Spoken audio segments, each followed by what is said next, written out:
potrei raccontare che il mondo è cattivo, le persone fanno schifo, spesso e volentieri coltivi serpi in seno, prima o poi nel lungo periodo tutti si dimostrano dei cani, eccetera eccetera eccetera, però sarebbe uno sproloquiare. Diciamo che, ripeto, avere a che fare con gli altri non è facile, soprattutto quando in ballo ci sono cose così delicate. Io, come ti spiegavo prima, ho sempre dipinto per raccontare un'idea agli altri e vedere cosa gli altri in qualche modo recepivano. Mi sono trovato spesso e volentieri a parlare con sedicenti critici e curatori che sembrava ne sapessero più di me di quello che stavo facendo, e questa cosa mi ha sempre incuriosito molto, perché ho sempre cercato di mediare alla presupponenza, ma alle volte questo è impossibile e tocca fare dei passi indietro ed eventualmente anche slacciarsi da situazioni che non ti portano da nessuna parte. A un certo punto, dopo tanti anni, ti accorgi che purtroppo queste sono le cose che accadono sempre di più.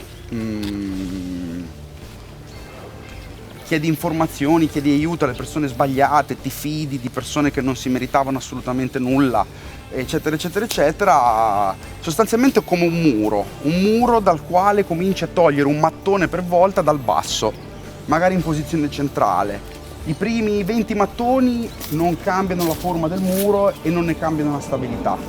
Piano piano invece, continuando a togliere, si va ad agire sulla stabilità e sulla tenuta di quel muro. Bene, io un paio d'anni fa, dopo aver passato un periodo di non riesco a capire che cosa sta succedendo, ho in qualche modo subito una battuta d'arresto abbastanza grossa che mi ha portato a rimmaginare tutto quello che stavo facendo, non perché stessi sbagliando qualcosa, ma sostanzialmente perché mi sono reso conto che fino a quel punto anche la mia pittura era stata un collante, cioè un materiale che serve per costruire. Forse mi sono anche illuso di poter veramente costruire qualcosa attraverso la manifestazione artistica, eccetera. Però a un certo punto, bisogna ammetterlo, quando la delusione supera il piacere si ha un crollo, e affrontare un crollo è un rigenerarsi. Quindi mi sono ritrovato a capire che forse non mi interessava più costruire, forse ero più intenzionato a distruggere. E infatti mi ricordo perfettamente che tutto è nato da un piccolo momento di buio in cui a giugno del 2017 mi sono ritrovato a entrare una mattina nel mio studio, invece che con i pennelli e con i colori, con una mazzetta, e ho cercato di distruggere almeno 4 lavori che avevo in fase di realizzazione. A livello di catarsi è stato un buon momento, perché comunque ho sfogato qualcosa che potevo sfogare solo in quel modo. Poi ho sempre questo ricordo abbastanza cosciente del fatto che lo studio è rimasto chiuso per diversi giorni, dove non ho pensato assolutamente a niente, soprattutto a dipingere, e ritornandoci dopo qualche giorno, la cosa che mi sconvolse era che c'era questo volto che veniva fuori da tutta questa amalgama di tela strappata, telai distrutti, casino, polvere, ecco, proprio c'era questo volto che mi guardava tutto rattrappito, perché comunque la tela era piegata, e in quel momento ho capito che poteva esserci qualcosa di esteticamente bello anche nella distruzione, nel fatto che invece di costruire decostruisco. Quindi non ho fatto altro che in maniera sperimentale chiudere quell'ammasso di tela dipinta esternamente in una forma e attaccarla al muro. Questa tela non c'è più, perché come tutte le cose che per me riguardano un ponte, elimino. Io per esempio non disegno, o apparentemente non ho mai disegnato, non ci sono disegni miei preparatori eccetera, ci sono opere disegnate ma non ci sono disegni preparatori, proprio perché tutto quello che non è definitivo io lo elimino.